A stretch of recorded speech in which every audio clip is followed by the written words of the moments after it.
What's going on, everybody? Welcome back to another edition of the Dolphins In Depth podcast. I'm Daniel Oyefusi. Thanks so much for tuning in. And I'm back with a special podcast recording a couple of days after the start of free agency. It's been a crazy, crazy time in the NFL with a lot of big moves, teams making some big signings, some big trades. The Dolphins have not been sitting on the couch too much. They've been making some signings too, announcing a lot of additions to the team for the 2022 season. And I'm sure they're not done yet. But at this point, 2 days past the official start of the new league year, 4 days past the start of the legal negotiating or tamping period, we're going to discuss some of the moves that the Dolphins have made and kind of project what may be next. So in the past pod, we talked a lot about the Dolphins' moves prior to the start of free agency, which mainly included putting the franchise tag on Mike Gesicki, which is expected to keep him in Miami for the 2022 season. And the Dolphins got right to it right before the start of free agency with signing and locking up Emmanuel Ogbah to a 4-year deal. There was some, maybe speculation that he was going to leave the team just the way things were heading with him not reaching getting the franchise tag and the negotiations coming up to the final minute, but they were able to lock him up. So he's staying in Miami for the foreseeable future. But I really want to start on the offensive side of the ball, where the Dolphins have made most of their big moves to date. And I'm going to start with the two running back signings that they have officially announced. They officially announced a whole bunch of moves, a whole bunch of signings on Thursday, but I'm going to start with the running backs because this obviously is going to be a run-centric offense with new coach Mike McDaniel. And the first free agent signing that came out on Monday was the signing or agreement of terms with former Arizona Cardinals running back Chase Edmonds. Now, this was a signing that he was a name that I knew of. I knew that he was going to be available, but I wasn't sure if the Dolphins were going to target him. But when you really look behind the weeds, I mean, this is a really, really interesting signing because of his versatility and his ability to be dynamic, not only as a runner, but as a pass catcher. There's some stats from Next Gen Stats that show that he hit 15 miles per hour on 23.3% of his carries in 2021. And that was the most among all running backs with at least 100 attempts. So he's a really fast guy.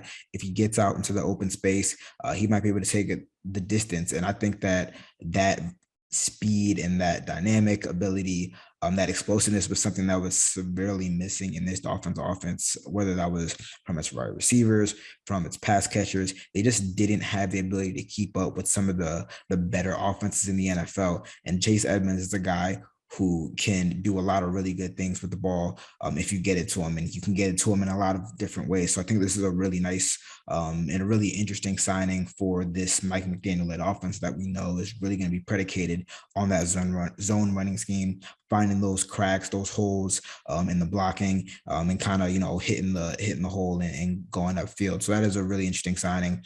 He's an efficient runner. He averaged 5 yards per carry in 2021. So he makes the most of his carries. I'm not going to get into the deep stats about rushing yards over expected, but he's a really efficient runner. And we just didn't see that a lot in the running backfield in 2021 with the Dolphins.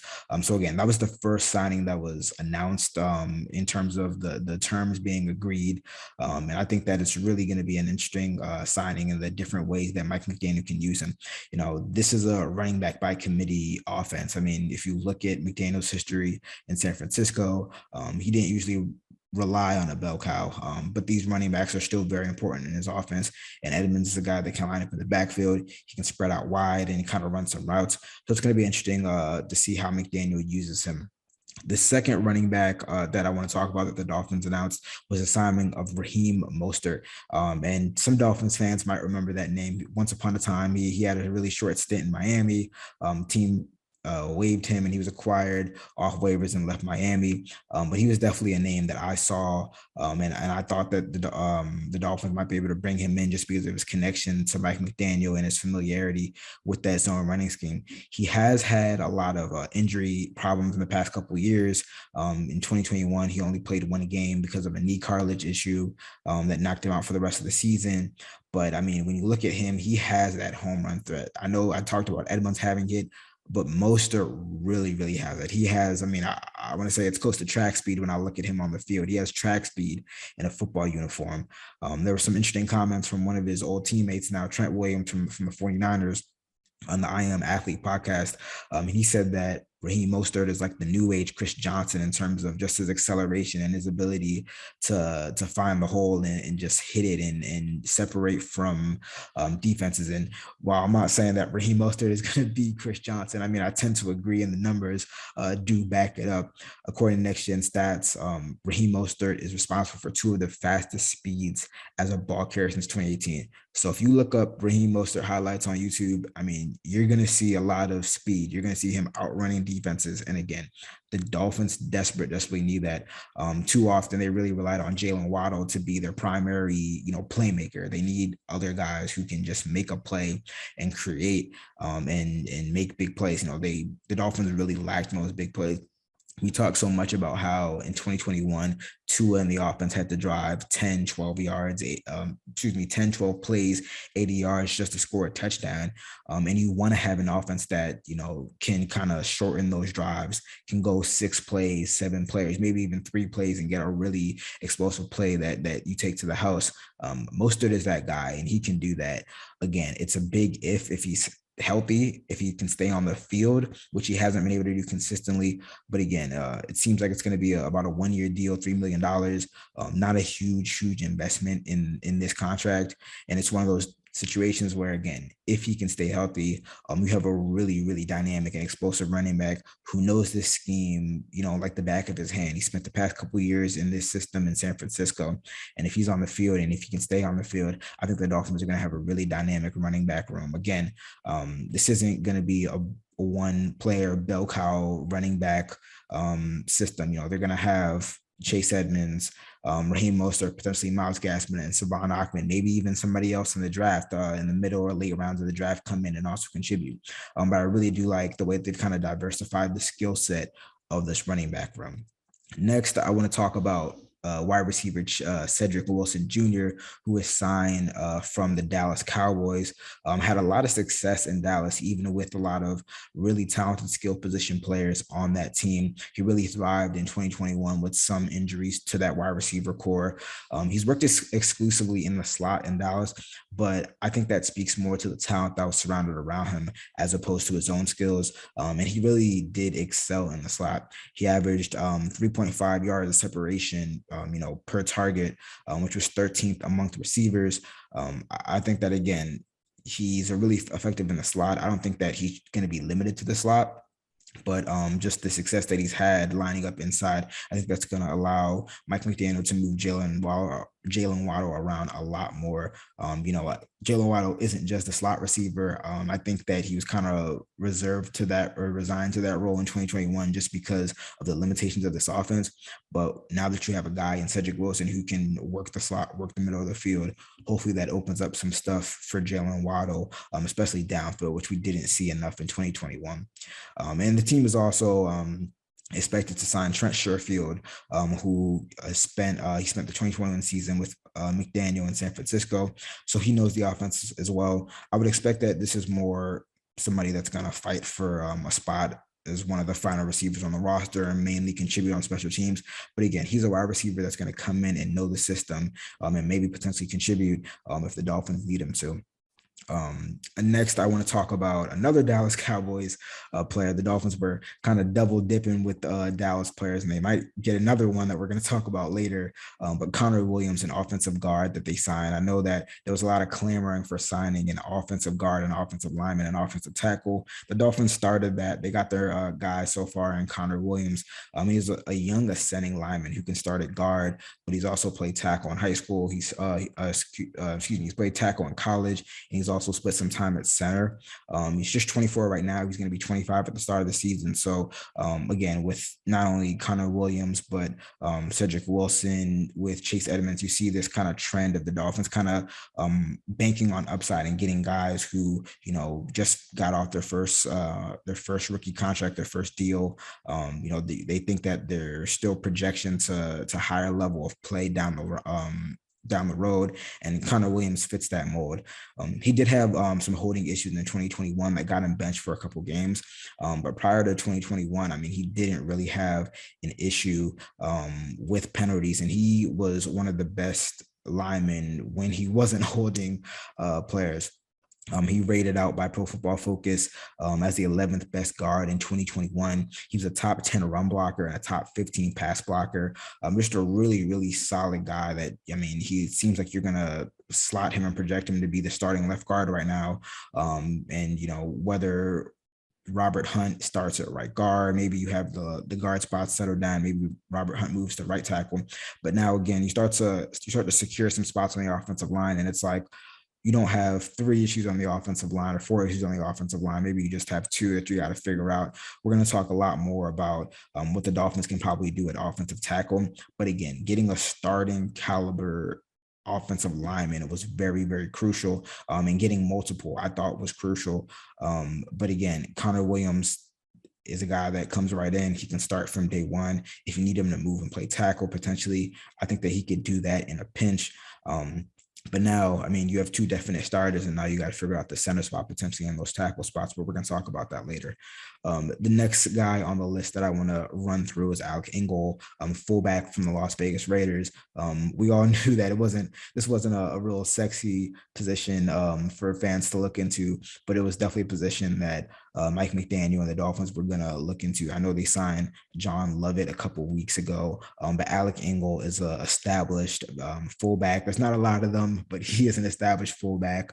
And I think that he fits what this offense wants to do a lot. If you look back at the San Francisco 49ers with Kyle Juszczyk, they moved him around a lot in motion. Obviously, he was a lead blocker in that zone running scheme, but they also kind of flexed him out a lot. You know, he lined up out wide, he lined up in the slot, he'd run routes and catch passes, and Engel can do that. You know, he's a fullback. Yes, he's going to block, he's going to hit some guys and open up some holes, some running lanes, but he can move a little bit and catch as well too. So it's a situation where just because Alec Engel is on the field, that doesn't just mean that the Dolphins are going to be running the ball. You're going to see a lot of passes to the flat, some wheel routes, some angle routes coming out of the backfield. And I think that, again, you're just going to kind of add more diversity and more elements to this offense that defenses have to account for. So again, it's a low profile signing. It's not going to go, it's not going to be on the ESPN tickers and whatnot, but this position and that fullback position is definitely a crucial signing for what Mike McDaniel wants to do in Miami. The last offensive signing that I'm going to talk about is Teddy Bridgewater, the hometown kid coming back to Miami to back up Tua Tagovailoa. Mike McDaniel did say that the Dolphins were going to be in the market for a quarterback and a veteran one at that, and they got their veteran guy. I was actually kind of surprised at the signing. I thought that, you know, there was going to be a market for Teddy Bridgewater as a starter. Obviously, he's had stints in obviously Denver, New Orleans, Minnesota, and whatnot. So I really thought that there was going to be a team that potentially signed Teddy to be a starter, but he finds a really nice spot at home to back up Tua Tagovailoa. And obviously with Tua's kind of uneven injury history, there's a possibility of Teddy Bridgewater coming in to start. And if he needs to do that, I think he's very capable. You know, he's won games in the NFL. But if he doesn't have to start, then you have a veteran guy who can kind of mentor Tua. I think that by all accounts, he seems like a really good teammate. And, you know, I don't think that this is a situation where, you know, Teddy Bridgewater is coming in to take Tua's spot. I think it's pretty clear that at least for the 2021 season, Tua Tagovailoa is the starter, but you definitely want somebody who can step in and get the job done if your starter goes down. I think Teddy Bridgewater is definitely an upgrade over Jacoby Brissett. I think he's going to be supportive of Tua, but he's also going to be able to come in and you know, move the offense and get the offense going if in the event that he has to, you know, turn out and be QB1. So that was a really shrewd move right there. Again, that was not a quarterback that was on my radar in terms of somebody to back up Tua Tagovailoa. But I think that was probably one of the best signings of the offseason so far for the Dolphins.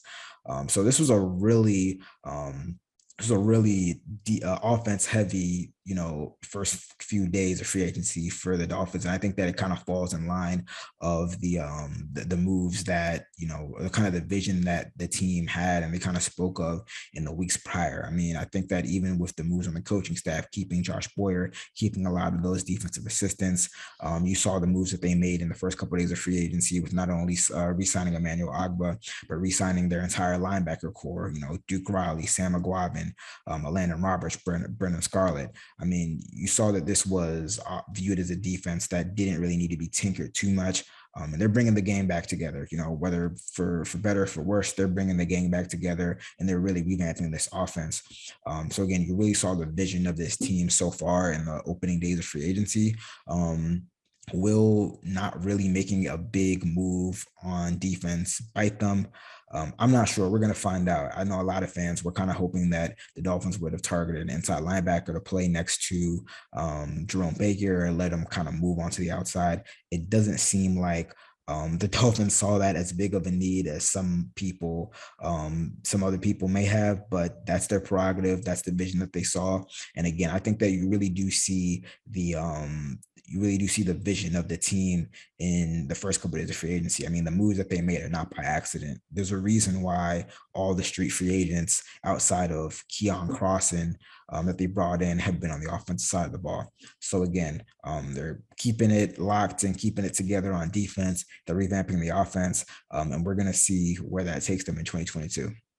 We're going to take a short break, but when we come back on the other side of things, we're going to talk about something that I know has been really kind of getting under the skin of Dolphins fans, has been frustrating some of the Fins Up faithful, and that's the Dolphins' lack of movement in getting an offensive tackle. So we're going to talk about that and potentially what's next for the team on the other side of things. So stay locked with us.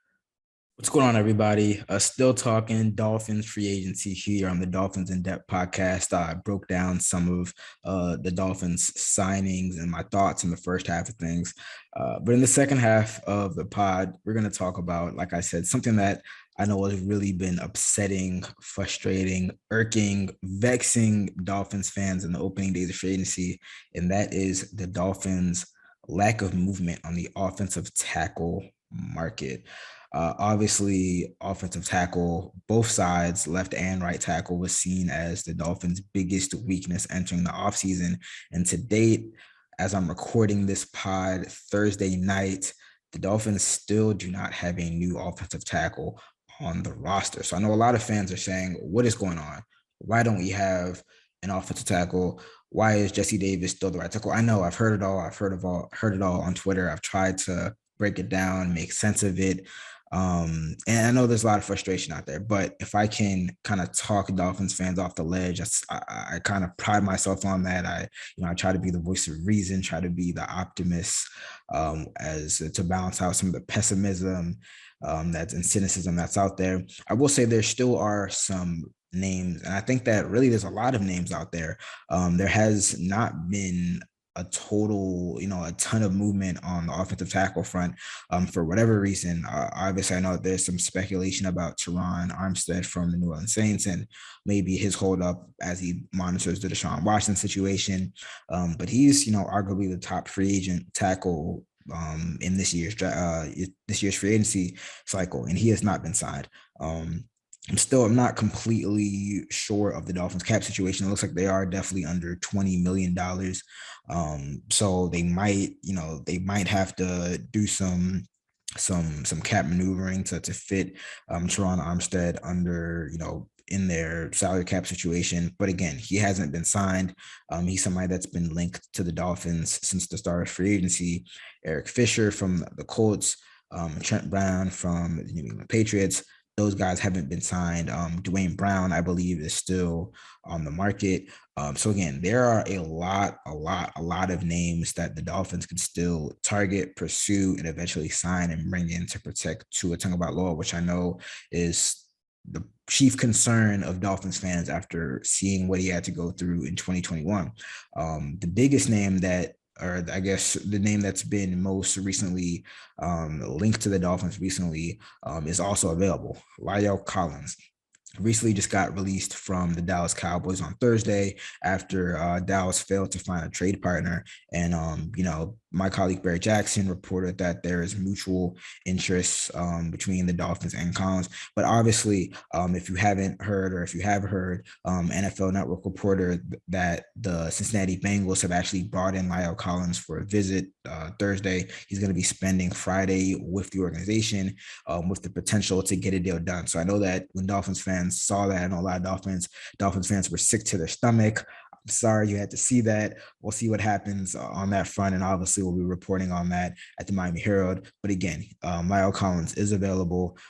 There is some type of connection between him, or there is a connection between him and Cincinnati's offensive line coach, who was the Dallas offensive line coach for the first 3 years of Collins' career. So again, there is that connection right there. But the Dolphins do have interest in La'el Collins, and we'll see where that goes right there. But one thing I want to kind of reiterate in, previous reporting and, being on this pod and kind of my predictions, I never got the sense that this offensive line was going to undergo this huge overhaul. When you listen and read comments from Mike McDaniel, Chris Grier at the NFL Combine, they understood that offensive line was a weak point for this group. But again, they really, really emphasize that they remain bullish on this young group that includes guys like Robert Hunt, Liam Eichenberg, and Austin Jackson, the latter two who didn't really have great seasons in 2021, but are high draft picks. And again, whether you agree with it, whether it's right, whether it's wrong, it's the Dolphins' prerogative that they don't want to give up on these young guys. I mean, they don't want to give up on Liam Eichenberg after 1 year. That's just not reasonable. It's just not likely. They don't want to give up on Austin Jackson after 2 seasons, although I know a lot of Dolphins fans want to do that. The Dolphins are just not of that mindset right now, and they believe that with Mike McDaniel, with Frank Smith, who has had success developing guys in Los Angeles, with Matt Applebaum, who has a history of developing offensive linemen that have gone to the NFL back in Boston College. I mean, they believe that this group is salvageable. And whether or not you agree with it, I mean, that just seems like that's their belief. I don't think that that's the reason why we haven't seen too much of a movement on the offensive tackle front. I do think that they are scouring the market and they are in search for veteran linemen. But again, I think that there's definitely a balance. One thing that stood out to me in my one-on-one interview with Mike McDaniel at the Combine, was that he said, "Hey, we're excited about some of these young guys who are on this team, but at the same time, we're not going to put blinders on." So I think that there is a balance. They're not going to bring in 5 new guys on the offensive line, but at the same time, they are going to develop or try to develop the guys on the roster with the mindset that if there is a veteran option in free agency that they can bring in at the right value, they're not going to overpay. And which I'm going to get to in a second, they haven't shown the willingness to overpay significantly for anybody in this free agency cycle. They can get a guy at the right price, they're going to bring him in, whether that's to be an immediate starter, whether that's to compete, because I do think there's going to be a lot of competition this summer. They definitely are looking for options. I know that Dolphins fans are upset that and they're frustrated that the moves haven't come, in the early days of free agency. But again, and I know that the front office hasn't necessarily given itself the benefit of the doubt. But again, I don't think that they're just sitting on their hands and twiddling their thumbs. I think that they are looking for some options. Again, we'll see what happens with the Collins situation. We'll see what happens with the Armstead situation. We'll see whether they get a guy like Fisher, Brown, or Trent Brown, or Dwayne Brown. But again, I don't think that the Dolphins are done making moves, especially when it comes to paying veteran offensive linemen. But really, I think the main point that I kind of got from this, and what I've always believed, is that the Dolphins, when they entered free agency with their league leading cap space, and it came down once they put the franchise tag on Mike Gesicki, but they still had about $15 million to spend. I got the sense that, yes, they did talk about being aggressive, but Chris Grier spoke a lot about being smart in that spending. You saw the Jacksonville Jaguars throw out a boatload of money to Christian Kirk and Zay Jones and all these guys, and just kind of spend a lot of money. And in the viewpoint of many, they overspend and kind of priced up, kind of drove up the market with the way that they kind of went overboard in spending money for guys. The Dolphins, again, you haven't really seen any examples of that in this free agent cycle. For the most part, these have been really, really modest deals outside of Emmanuel Ogbah, who got like $16 million per year. And outside of him, you're seeing a lot of 2-year deals, a lot of 3-year deals with the cap breakdown. You're seeing situations where they can get out of these contracts after 1 or 2 years, and they're giving themselves a lot of flexibility, which is something that Chris Grier did also speak about at the NFL Combine, but obviously it didn't get the attention that the "we will be aggressive" comments got. Again, I think that they saw a situation where they wanted to add to this roster. They wanted to find guys who were scheme fits, but they did not want to overpay for one singular player. I think that this is definitely a scheme, or just a mindset with Mike McDaniel, where it's like no one player makes the scheme. It's a collaborative effort. So they're not going to overpay and overindulge and spend all their money on one position or one player to try to make this scheme work. They're going to find guys who fit specific roles, who can play multiple roles, and who fit this scheme. And I think that we've seen that with a lot of these different signings. Now, what does that mean for potentially signing a guy like Teron Armstead, who, again, he's the top offensive tackle on the market? I'm not sure. I mean, it's been very, very quiet on the offensive tackle front, which is why I again say, let's pump the brakes. Let's take a step back, take a deep breath, and see what happens over the coming days. But again, I think that you're seeing a lot of more frugal spending in terms of the individual contracts. And I think it's wise. I know that there are a lot of there's been a lot of movement. There's been a lot of splash and big moves, especially in the AFC West, where, we just saw Thursday night, the Raiders trading for Devontae Adams, the Los Angeles Chargers getting Khalil Mack and JC Jackson, and the Denver Broncos getting Russell Wilson, just making a lot of big moves. I know that when you see other teams do that, it kind of makes you antsy, because you're saying, like, why can't my organization do that? And while, again, it's right to question that, I will say, the Super Bowls aren't won in free agency. We've seen a lot. They're not won in the offseason. We've seen a lot of scenarios where teams have spent a lot of money, and they've doled out a lot of money in free agency for short-term success, but it hasn't translated to long-term success. And at the end of the day, I do think that the biggest improvement that we're going to see from this team, again, the moves that we've seen so far, the signings, they're fine, they're good. I think they address needs, but I think that the biggest improvement that we're going to see from this team is obviously with Tua Tagovailoa and this offensive line, and really the way that they can develop these young guys.